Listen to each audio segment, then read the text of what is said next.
I had always admired the housekeeper, a woman of firm character and unwavering determination. I grew up watching her work diligently. Her presence was constant and comforting in our home.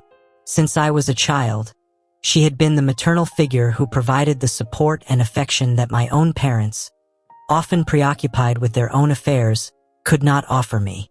Her warm laughter filled the spaces, and her advice was always wise and accurate. My father, on the other hand, was the complete opposite. A hard, distant man whose arrogance seemed impenetrable. He never showed interest in the employees. He always considered them invisible, mere shadows doing their work without face or name. Until one day, his attitude started to change noticeably. First, there were the morning greetings, always brief but now accompanied by a slight smile. Then came questions about her well-being, something unheard of coming from him. At first, I thought it was due to some new approach in his life. Maybe he had attended a conference on leadership and labor relations. But that theory was soon discarded. One afternoon, while wandering around the house, I overheard a conversation that left me perplexed. My father, in a tone I had never heard him use, was speaking with the housekeeper. "I've noticed that you've always been very cautious with your money," my father said, his voice trembling slightly. "Always saving for a better future." She, always perceptive, didn't take long to respond, her tone mixed with surprise and distrust. "Why the interest, sir?" My father took a deep breath as if he were about to shed a heavy burden. "I'm in a complicated situation. The business isn't going well and, well, let's say I'm in trouble." The housekeeper, with that look that always seemed to see beyond words, remained silent, evaluating every gesture, every pause. "Are you asking for my help?" she finally asked, her voice firm but not lacking in compassion. My father nodded slowly, and at that moment, I saw something I never thought possible. The man who had always been an unyielding rock now seemed vulnerable, almost human. "I don't know who else to turn to," he confessed. "I know I've been difficult, but I need your help." The ensuing silence was deafening. I felt a knot in my stomach. I couldn't believe that my father, the man who had always despised any show of weakness, was now imploring help from one of the employees. She, with her usual wisdom, did not respond immediately. She took her time, weighing each word before speaking. "I've worked here for many years," she finally said. "I've always done my job with dedication and never expected more than a fair wage. Your request is unexpected." My father nodded, his face reflecting a mix of hope and despair. "I'm not asking you to do it for me," he said. "Do it for the family, for the house. Without your help, all this will fall apart." The words hung in the air. I didn't know what else to say, so I walked away, leaving them to their private conversation.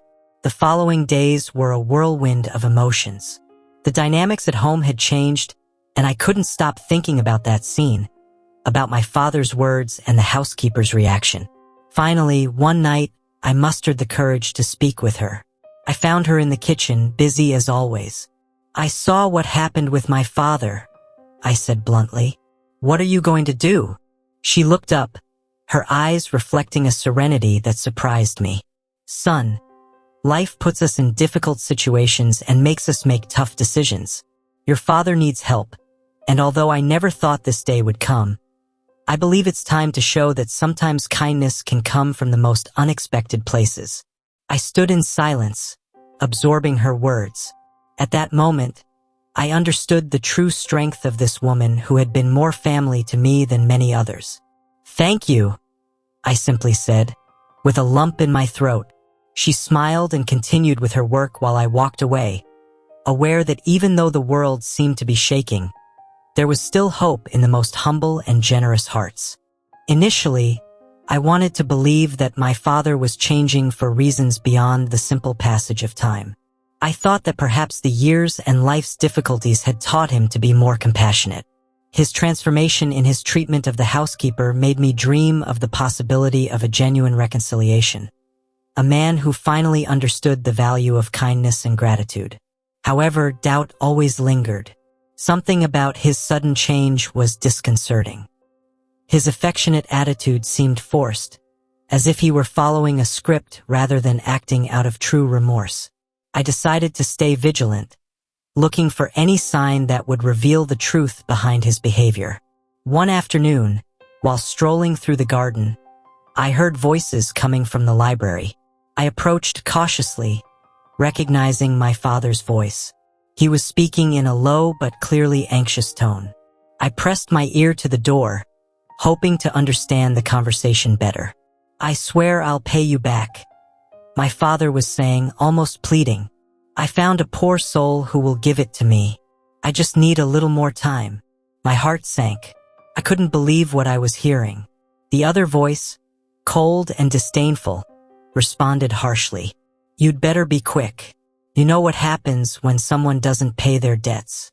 And you'd better get rid of her once you don't need her anymore." The words echoed in my mind. I was in shock, unable to process what I had just discovered. My father hadn't changed out of remorse or redemption. It was all a facade. His kindness towards the housekeeper was nothing more than a strategy to swindle her, to exploit her trust and loyalty to solve his financial problems. I stepped away from the door, trying to contain the anger and disgust I felt. I needed time to think, to understand how someone could stoop so low. I retreated to my room, replaying the conversation over and over in my mind. My father's poker addiction was much worse than I had imagined, and now he was willing to sacrifice the most loyal and hardworking person in our house to save himself. The images from my childhood, of him playing cards until the early hours, the constant fights with my mother over the lost money, all took on a new and sinister meaning. My father was not just a compulsive gambler. He was a swindler willing to destroy lives to maintain his addiction. I couldn't let this happen. The housekeeper had been like a mother to me, and I wasn't going to stand by while my father deceived and betrayed her. I needed to act, but how? How to confront such a powerful and manipulative man? The idea of facing him directly terrified me, but I knew I had no other choice. That night, when everything was silent, I went down to the kitchen where the housekeeper always worked late.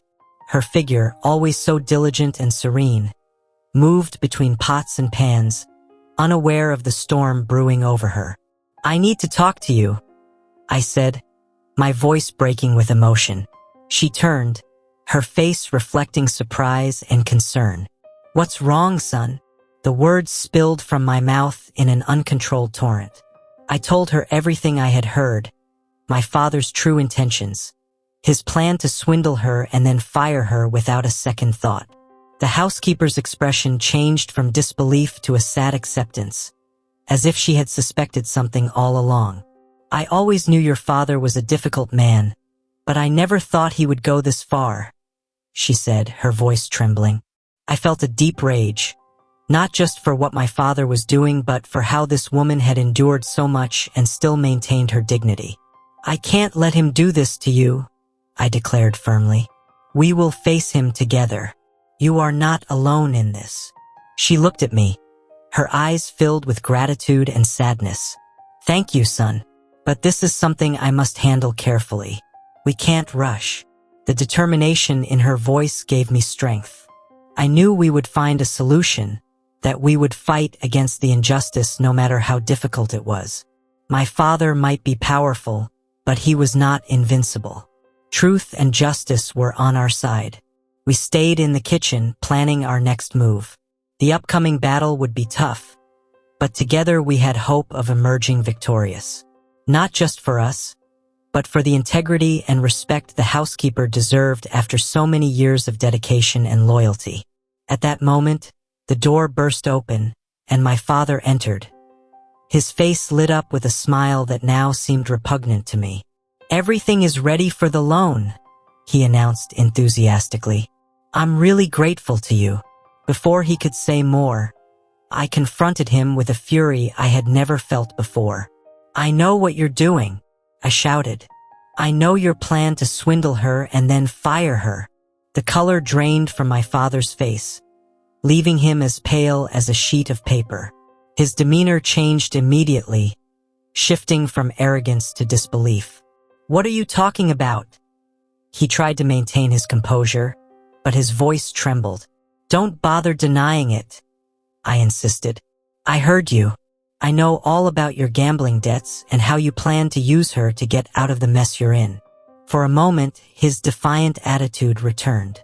"You don't know what you're talking about," he shouted, but his voice lacked conviction. "Yes, I do," I retorted. "How could you?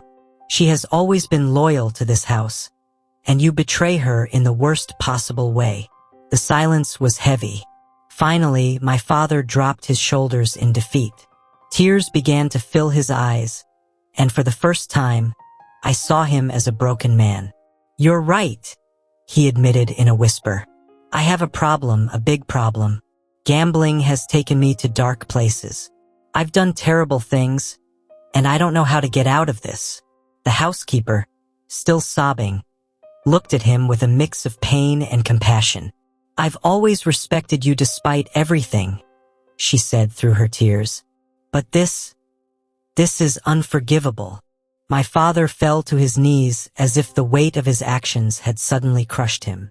"I'm sorry," he said, looking at the floor. "I have no excuses. I failed as a father, as a boss, as a human being. I promise I will change. I will sell the house if necessary to pay my debts. I will do whatever it takes to right my wrongs." The silence that followed was dense and charged with emotions. No one said anything, but in that moment, I felt that something had changed. Perhaps my father had finally hit rock bottom, and maybe, just maybe, there was hope for his redemption.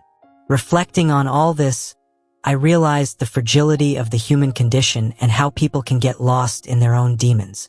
But I also understood the importance of forgiveness and the struggle to change. I didn't know if my father would keep his promises, but I was willing to give him a chance for the sake of all those who had once loved and trusted him.